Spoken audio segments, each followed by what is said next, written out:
Hello and welcome back to the channel after a long time. उम्मीद है आप सब अच्छे से होंगे।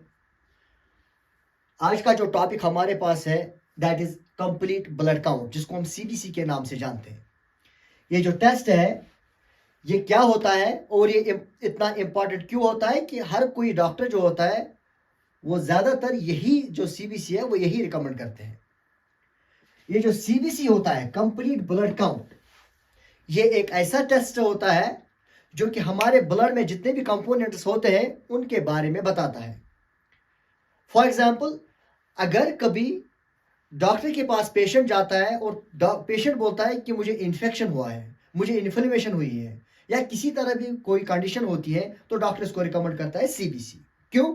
क्योंकि इस सीबीसी से ये भी पता चलता है कि पेशेंट में इन्फेक्शन है कि नहीं है।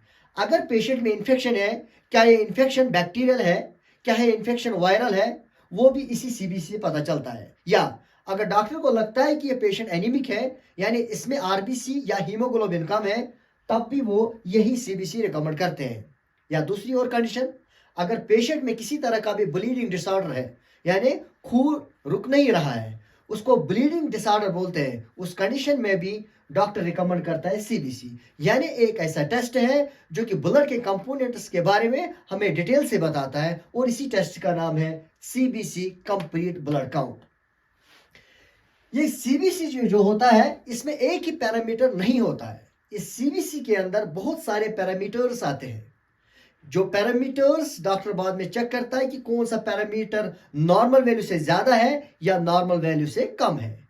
इस सीबीसी के अंदर जितने भी पैरामीटर्स आते हैं उनके बारे में मैं आपको डिटेल में बताऊंगा कि कौन से पैरामीटर से हमें क्या पता चलता है और कौन सा पैरामीटर किस तरह का होता है, इसमें क्या क्या चीजें हम देखते हैं। फिलहाल तौर पे जो सीबीसी के अंदर नॉर्मली जितने भी पैरामीटर्स होते हैं, अगर आप पैरामेडिकल सेक्शन से हैं, अगर आप नर्सिंग से हैं, अगर आप मेडिकल फील्ड से हैं या किसी और दूसरे फील्ड से हैं, आपके लिए भी सीबीसी जानना बहुत ही जरूरी है, क्योंकि ये कॉमन सा टेस्ट है जो कि डॉक्टर रिकमेंड करता है और आपको सीबीसी देख के पता लगना चाहिए कि इस सीबीसी में क्या प्रॉब्लम है।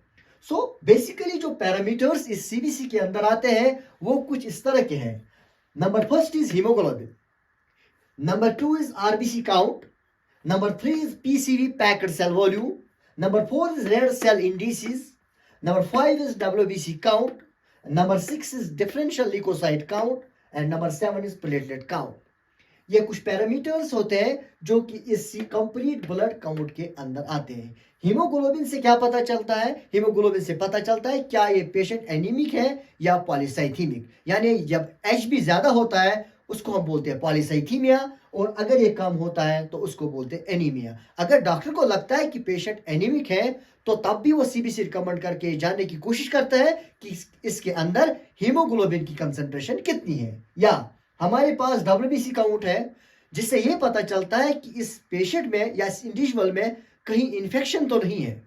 अगर पेशेंट में इन्फेक्शन होता है तो there is alteration in the WBC count also, यानी अगर पेशेंट में इन्फेक्शन या इन्फ्लेमेशन हो रहा है तब भी ये डब्ल्यूबीसी काउंट जो होता है नॉर्मल रेंज से ज्यादा होता है। नॉर्मली अगर इन्फेक्शन होता है डब्ल्यूबीसी काउंट ज्यादा होता है, या कोई कंडीशन ऐसी भी होती है जिसमें डब्ल्यूबीसी काउंट नीचे भी जाता है, जिसको ल्यूकोसाइटोपेनिया बोलते हैं। अगर डब्ल्यूबीसी काउंट क्या होता है, नॉर्मल वैल्यू से कम हो जाएगा, उसको बोलते हैं ल्यूकोसाइटोपेनिया। और अगर यही डब्ल्यूबीसी नॉर्मल रेंज से बढ़ जाएगा तो उसको बोलते हैं ल्यूकोसाइटोसिस। और नॉर्मल रेंज क्या होता है? नॉर्मल रेंज डब्ल्यूबीसी का होता है 4000 to 11000 पर क्यूबिक एमएल। उसके बाद एक टेस्ट आता है डीएलसी, जिसको हम डिफरेंशियल ल्यूकोसाइट बोलते हैं। क्यों? क्योंकि इसमें अगर हमने एक बार देखा कि डब्ल्यूबीसी ज्यादा है कम हो रहे हैं, या हमने देखा है कि कहीं ना कहीं इस पेशेंट में किसी तरह का इंफेक्शन है, तो हम डीएलसी करते हैं, उसमें देखते हैं कि डब्ल्यूबीसी के अंदर जितने भी सेल्स आते हैं, for example neutrophils, number two basophils, number three eosinophils, number four monocytes, number five lymphocytes. 5 तरह की सेल्स आते हैं इस डब्ल्यूबीसी व्हाइट ब्लड सेल के अंदर, जो 5 के 5 अलग तरह के इन्फेक्शन को डिफाइन करते हैं, अलग तरह के कंडीशंस को डिफाइन करते हैं। फॉर एग्जाम्पल अगर पेशेंट में बैक्टीरियल इन्फेक्शन होता है तो न्यूट्रोफिल्स बढ़ जाती है, अगर वायरल इन्फेक्शन होता है तो लिम्फोसाइट्स बढ़ जाती है, और अगर पेशेंट में एलर्जिक कंडीशन है तो उस कंडीशन में एसिनोफिल क्या होते हैं, बढ़ जाते हैं। एसिनोफिलिया जिसको बोलते हैं, न्यूट्रोफिलिया, लिम्फोसाइटोसिस, मोनोसाइटोसिस, बेजोफिलिया, इस तरह की कंडीशंस में क्या पता चलता है कि कौन से तरह का इन्फेक्शन हुआ है। ये जो इयोसिनोफिलिया होता है, एलर्जी कंडीशंस में इयोसिनोफिल बढ़ जाता है। इसमें जो सीबीसी में एक और टेस्ट यहाँ पे ऐड होता है, उसको बोलते हैं एब्सोल्यूट इयोसिनोफिलिक काउंट। अलग तरह से हम इयोसिनोफिल को देखते हैं जो कि डिस्क्राइब करता है कि इस पेशेंट में एलर्जी हुई है या नहीं हुई है, क्योंकि एलर्जी कंडीशंस में ये इयोसिनोफिल जो है ये बढ़ जाता है। कुल मिला के ये सारे के सारे पैरामीटर्स जो होते हैं ये अलग अलग तरह के कंडीशंस को डिस्क्राइब करते हैं। हीमोग्लोबिन एनीमिया पॉलीसाइथीमिया को डिस्क्राइब करता है, सिमिलरली आरबीसी भी एनीमिया पॉलीसाइथीमिया को डिस्क्राइब करता है। और इसमें जो पैरामीटर्स है पीसीवी रेड सेल इंडिसेस, ये आपको आरबीसी के बारे में बताते हैं जिनको हम अलग तरह से डिस्क्राइब करेंगे। डब्ल्यूबीसी काउंट जो होता है ये मैंने बता दिया, ये इन्फेक्शन के केस में हम देखते हैं कि कितना है। और प्लेटलेट काउंट जो होता है ये ब्लीडिंग डिसऑर्डर में हमें यूज होता है देखने के लिए कि इसमें प्लेटलेट काउंट पेशेंट में कितना है। कभी कभी पेशेंट्स में प्लेटलेट ज्यादा होते हैं और कभी कभी प्लेटलेट कम होते हैं, उसको बोलते हैं thrombocytosis. Thrombocytosis means increase in platelets and thrombocytopenia decrease in platelets. ये जितने भी पैरामीटर सीबीसी के अंदर आते हैं इनको हम एक एक करके डिफाइन करेंगे कि कौन से पैरामीटर से क्या क्या डिस्क्राइब होता है, कौन कौन सी कंडीशन किस पैरामीटर से पता चलती है। और ये पैरामीटर जो haemoglobin, RBC, red cell indices, WBC, DLC, platelet, absolute eosinophil count, ये होते क्या है। सबसे पहले जिस पैरामीटर को हम डिफाइन करेंगे उसका नाम है हीमोग्लोबिन, जो कि एक अच्छा इंपॉर्टेंट टॉपिक है एग्जाम पॉइंट ऑफ व्यू से। और जो हमारे पास कॉम्पिटेटिव एग्जाम्स होते हैं उसमें हीमोग्लोबिन के बारे में इसमें से बहुत सारे एमसीक्यूज पूछे जाते हैं। टोटल मिला के अगर हम बात करें इस सीबीसी में बहुत सारे एमसीक्यूज आपको कॉम्पिटेटिव एग्जाम में मिलेंगे, जो कि आपके लिए मैं थोड़ा सा इजी कर देता हूं यहाँ पे। और जो हमारा टॉपिक हम डिस्कस करेंगे इस सीबीसी के अंदर सबसे पहले दैट इज हीमोग्लोबिन।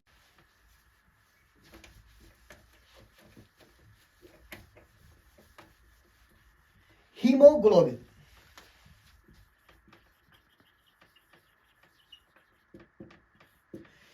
हीमोग्लोबिन के बारे में हम डिस्कस करेंगे कि ये हीमोग्लोबिन क्या होता है। कुछ चीजें हम इस हीमोग्लोबिन में पढ़ेंगे।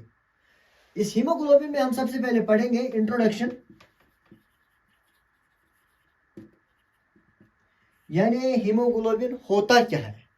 नंबर 2 हम पढ़ेंगे स्ट्रक्चर, इसका स्ट्रक्चर किस तरह का होता है। नंबर 3 हम पढ़ेंगे सिंथेसिस, ये जो हीमोग्लोबिन है ये बनता कैसे है। नंबर 4 डिग्रेडेशन, ये जो हीमोग्लोबिन बनता है आफ्टर लाइफ स्पैन ये डिग्रेड होता है और किस तरह से डिग्रेड होता है, डिग्रेड होने के बाद ये कहाँ जाता है। नंबर 5 टाइप्स, ये हीमोग्लोबिन कितने टाइप्स के होते हैं, क्योंकि इसके बहुत सारे टाइप्स होते हैं। इंडिविजुअल एडल्ट हीमोग्लोबिन होता है, फीटल हीमोग्लोबिन होता है, जो नॉर्मल एबनॉर्मल हीमोग्लोबिन उनके बारे में भी बात करेंगे। उसके बाद एस्टिमेशन ऑफ हीमोग्लोबिन, ये जो हीमोग्लोबिन टेस्ट जो हम लगाते हैं कितने तरह के हमारे पास मेथड्स हैं जिनसे हम ये एचबी एस्टिमेशन कर सकते हैं। यानी ये एचबी टेस्ट करने के लिए कितने मेथड्स हमारे पास है, that is called estimation of haemoglobin. ये सारी चीजें हम डिस्कस करेंगे। फिलहाल तौर पे आज हम डिस्कस करेंगे इसका introduction, structure, synthesis and degradation. Now introduction of haemoglobin, ये हीमोग्लोबिन होता क्या है। Haemoglobin is a conjugated protein.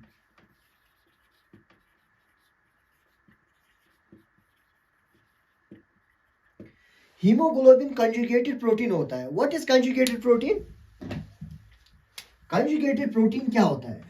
C, conjugated protein एक ऐसा प्रोटीन होता है जो कि कॉम्प्लेक्स प्रोटीन होता है। इस प्रोटीन में दो चीजें होते हैं, एक प्रोटीन पार्ट होता है, एक नॉन प्रोटीन पार्ट होता है। इस नॉन प्रोटीन पार्ट को हम बोलते हैं प्रोस्थेटिक ग्रुप।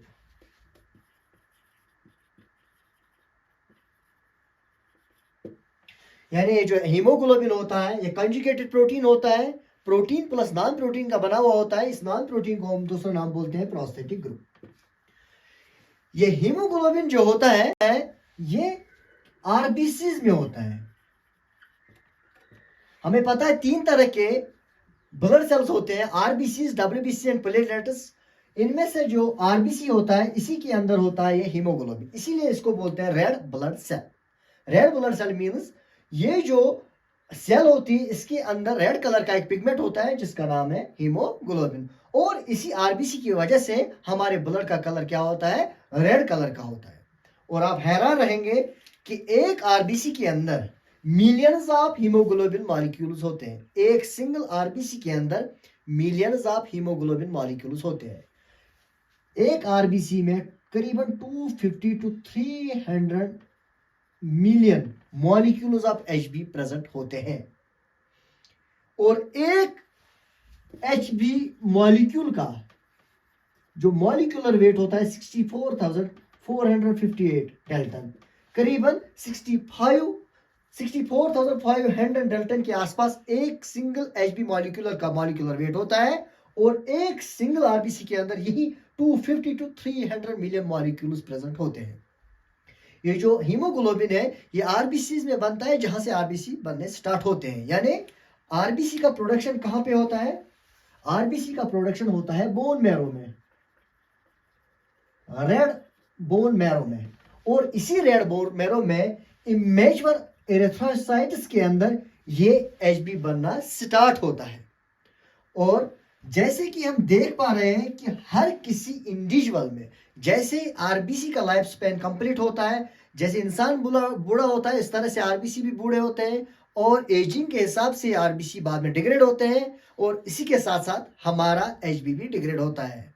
यानी डेली बेसिस पे कुछ एचबी नया बनता है और कुछ डिग्रेड होता है। और देखा गया है per day 6.25 grams of HB जो होता है वो डेली बेसिस पे लॉस भी होता है और बनता भी है।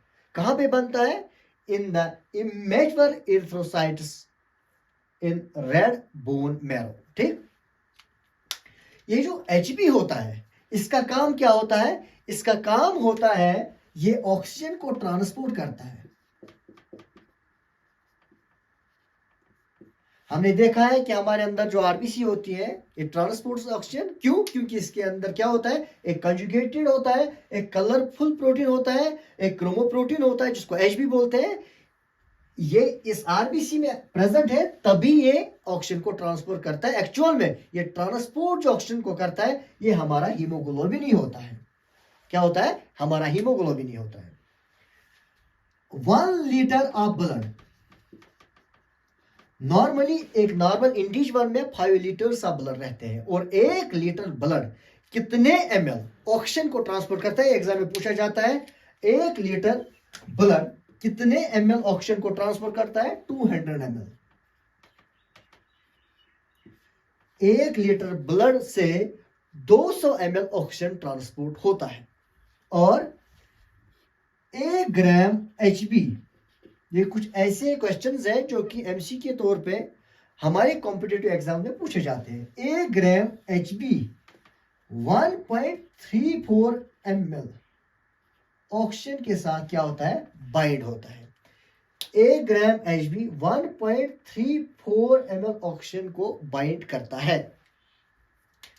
और 1 ग्राम एचबी में 3.4 नैनोग्राम आयरन होता है। 3 तरह के एमसीक्यू पूछे जाते हैं। 1 लीटर ब्लड से कितना ऑक्सीजन ट्रांसफर होता है, 200 ml। और जो पर डे कितना एचबी बनता है, 6.25 ग्राम्स। 1 ग्राम एचबी अपने साथ कितना ऑक्सीजन बाइंड करता है, 1.34। और 1 ग्राम एचबी में कितना आयरन होता है, 3.4 नैनोग्राम। और दूसरा क्वेश्चन इसमें पूछा जाता है कंसंट्रेशन ऑफ एचबी, जिसको हम नॉर्मल वैल्यू ऑफ हीमोग्लोबिन से भी जानते हैं।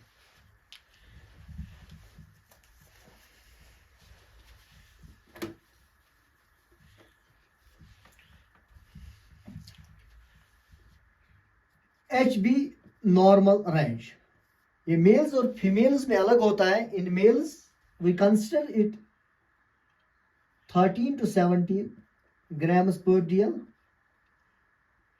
And in females 12 to 16 grams per dl. जो कि अलग अलग बुक्स में अलग अलग तरह का रेंज मिलता है, लेकिन usually 13 to 17 grams in males and 12 to 16 grams per dl in females. Per dl means in 100 ml of blood. This was a small introduction about hemoglobin. Now, what is structure of hemoglobin? ये structure कैसा होता है? ये जो हमारे पास haemoglobin होता है ये दिखने में कैसा होता है, स्ट्रक्चर इसका कैसा होता है, यही पढ़ते हैं.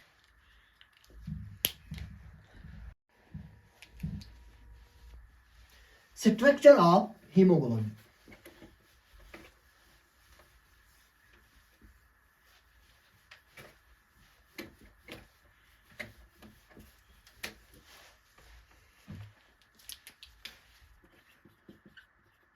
Structure of haemoglobin. हीमोग्लोबिन का स्ट्रक्चर किस तरह का होता है, इस हीमोग्लोबिन में क्या क्या होता है. जैसे कि मैंने पहले ही बोला है, इट्स ए कॉन्जुगेटेड प्रोटीन. एक प्रोटीन पार्ट होता है जिसको हम ग्लोबिन बोलते हैं, ग्लोबिन. और एक नॉन प्रोटीन पार्ट होता है जिसको हम हीम बोलते हैं. हीमोग्लोबिन में एक हीम होता है, एक ग्लोबिन होता है. ये ग्लोबिन जो होता है ये प्रोटीन पार्ट होता है और ये जो हीम होता है नॉन प्रोटीन पार्ट होता है. Globin is a protein. इसका मतलब ये और कुछ नहीं बल्कि लॉन्ग चेन ऑफ पॉलीपेप्टाइड्स होते हैं.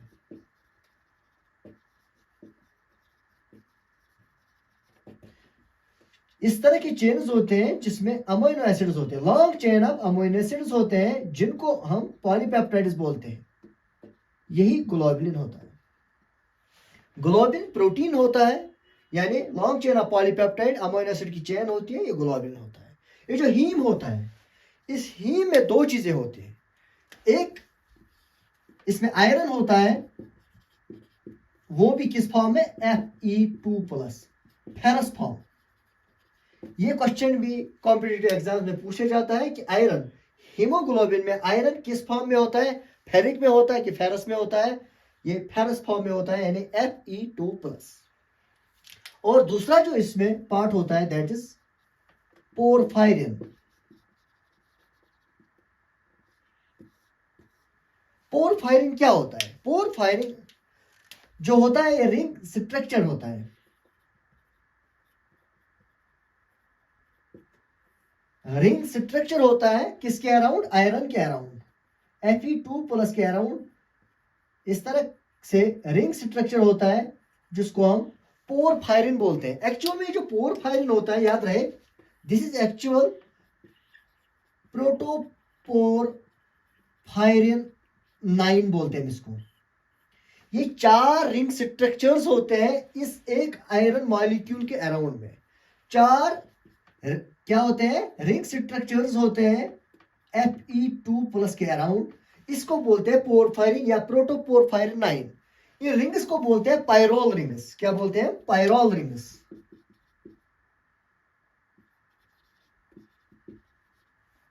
This is a pyrrole ring, this is a pyrrole ring, this is a pyrrole ring, this is a pyrrole ring.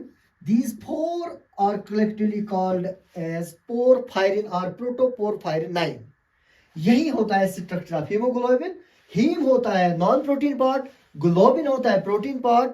ये नॉन प्रोटीन पार्ट में क्या होते हैं, आयरन होता है और पोरफायरिन होता है, iron in the form of Fe2+. इसके सराउंड में होता है 4 पायरोल रिंग्स जिसको हम कलेक्टिवली बोलते हैं हीम. और इसी हीम के साथ मिल जाता है ग्लोबिन और यही बन जाता है haemoglobin. This is a simple structure of haemoglobin जो कि बेसिक स्ट्रक्चर होता है. डीप में भी ये पढ़ाया जा सकता है, लेकिन याद रखने के लिए इतना काफी है कि हीमोग्लोबिन जो होता है protein part non protein part का बना होता है. Protein part made up of amino acid, non protein part made up of iron in the ferrous form, and porphyrin, that is 4 pylor rings around Fe2+. This is structure of hemoglobin. Now एक haemoglobin molecule में, एक single haemoglobin molecule में कितने haem और कितने globin molecules होते हैं ये भी पूछा जाता है. 1 Hb मॉलिक्यूल में कितने हीम और ग्लोबिन होते हैं. For example this is haemo, This is globin. It is surrounded by 4 heme molecules. एक ग्लोबिन के साथ 4 ही मॉलिक्यूल्स होते हैं, लेकिन ये जो ग्लोबिन होते हैं ये क्या होता है? ये ग्लोबिन जो होता है ये टेट्रामेरिक होता है इस तरह से।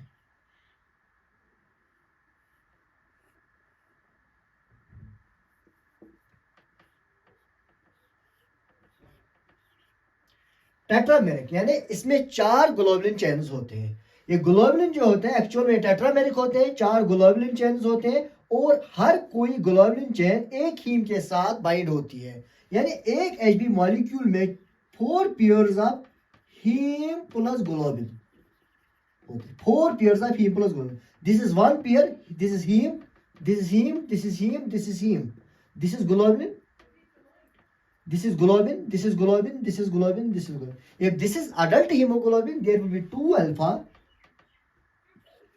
2 beta chains. If this is fetal hemoglobin, there will be 2 alpha, 2 gamma chains. For example, if this is adult hemoglobin, there will be alpha, alpha,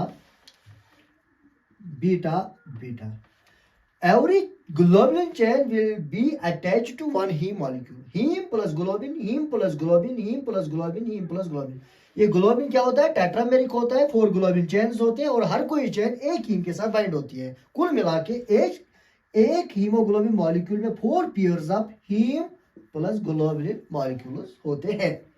ये कॉम्पिटिटिव एग्जाम में पूछा जाता है। Now synthesis of haemoglobin. ये जो haemoglobin जो है ये बनता कैसे है? Synthesis of haemoglobin.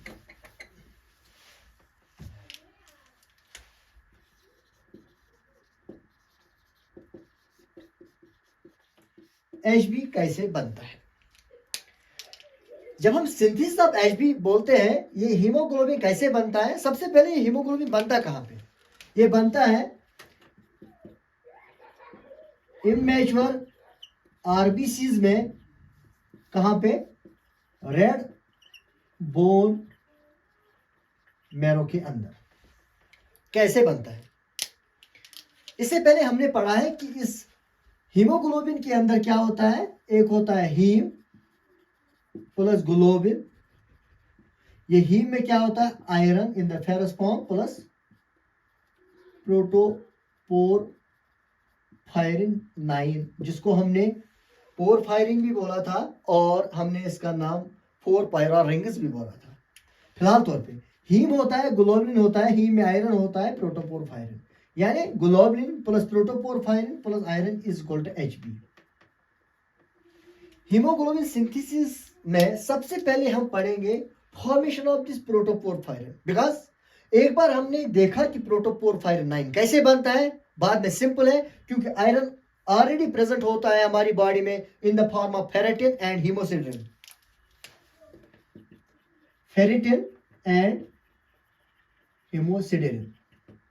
जो हीमोसिडेरिन है storage form of iron in the bone marrow. ये अवेलेबल रहता है आयरन क्योंकि हमारी बॉडी में ऑलरेडी आयरन स्टोर रहता है। और globin is nothing but long chains of polypeptides जो कि अमीनो एसिड चेन्स होती है, जो कि पॉलीराइबोसोम्स में ऑलरेडी प्रेजेंट होती है, सेल्स के साइटोप्लाज्म में फ्रीली या रफ एंडोप्लाज्मिक रेटिकुलम में भी प्रेजेंट होते हैं। तो मसला किसका है? मसला प्रोटोपोरफायरिन बनने का मसला। एक बार प्रोटोपोरफायरिन 9 बन गया, there will be chelation of the iron, this will form heme. When there is formation of protoporphyrin, this will chelate iron, there is the formation of heme, and this gets bind with globin that is nothing but long chains of amino acids that are already present in the cytoplasm of the cell.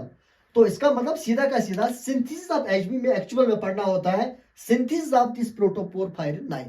ये प्रोटोपोरफायरिन 9 कैसे बनता है?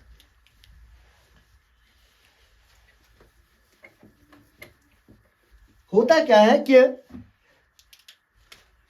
Cell के mitochondria में क्या होता है? Glycine plus succinyl coenzyme A.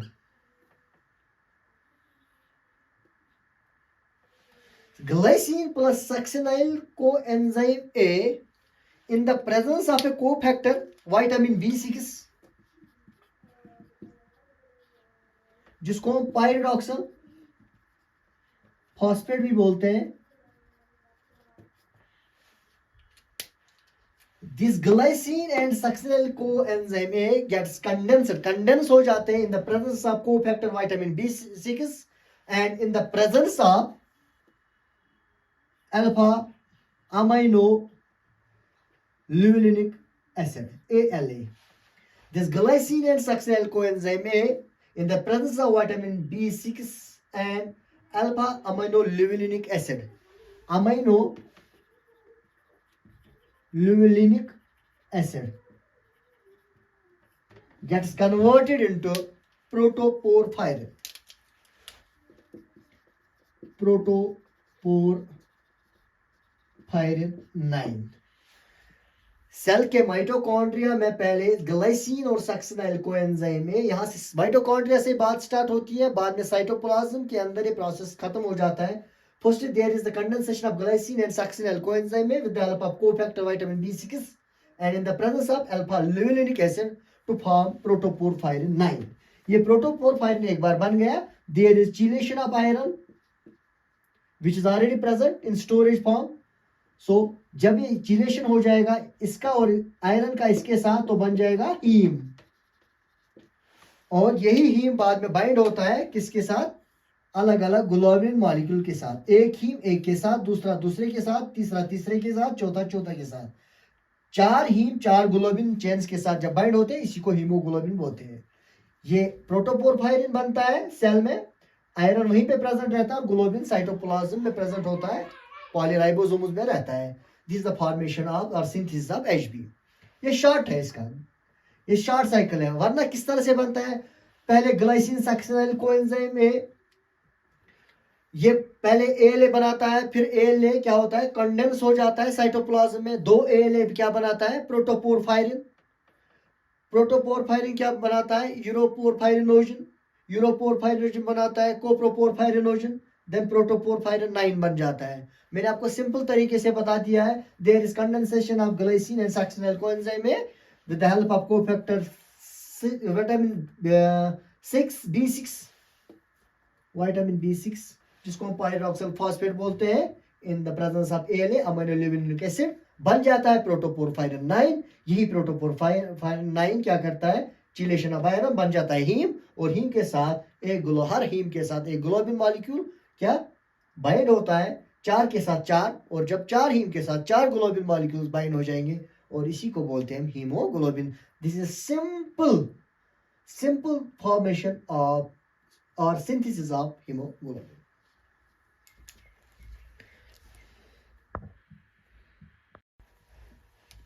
Now there is degradation of haemoglobin. Haemoglobin जब डिग्रेड होता है, खत्म होता है, तो क्या होता है, डिग्रेडेशन।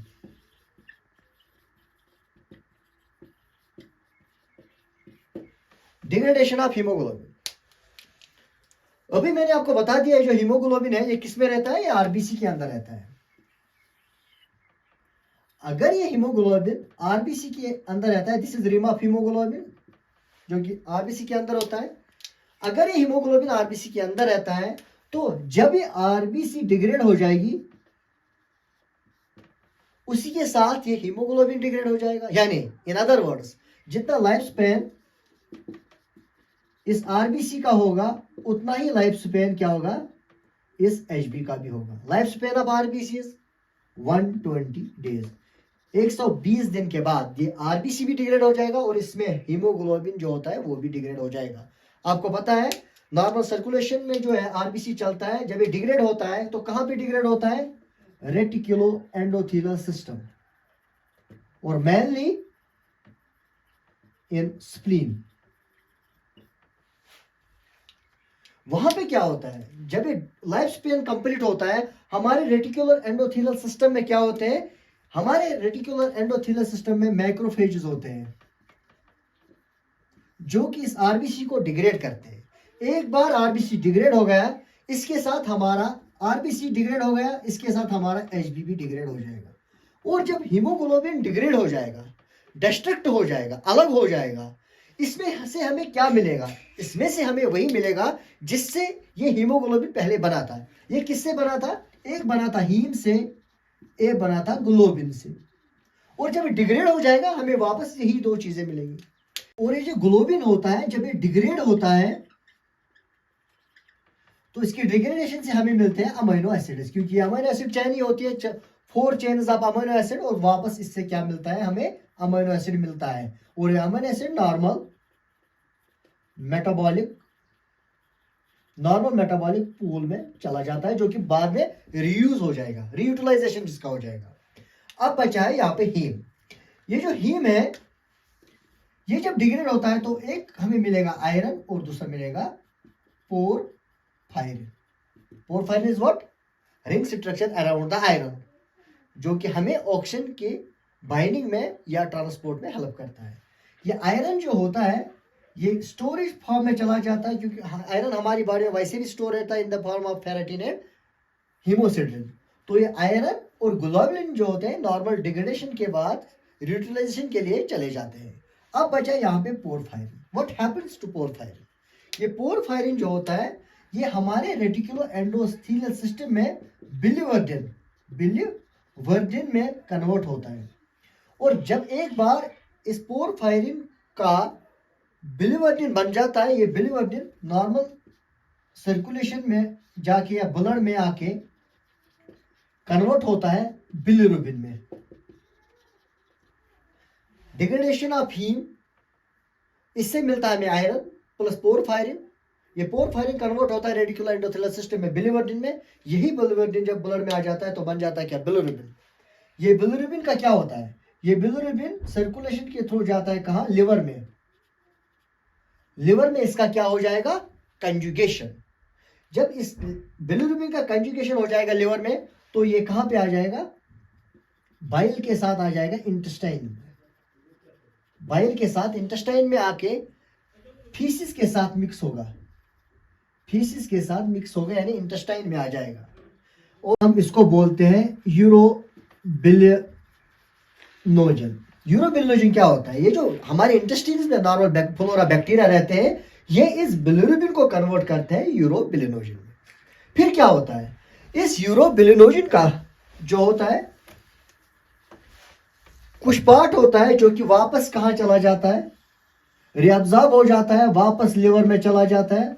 और लिवर से सीधा फिर से यही प्रोसेस होता है, बाइल में आके इंटेस्टाइन में आके फीसिस से मिक्स होके यूरोबिलिनोजन बन जाता है। और कुछ पार्ट, एक पार्ट कहां चला गया? रिअब्जॉर्ब होके लिवर में वापस। दूसरा पार्ट लिवर को एस्केप होके यूरिन के साथ एक्सक्रीट होता है।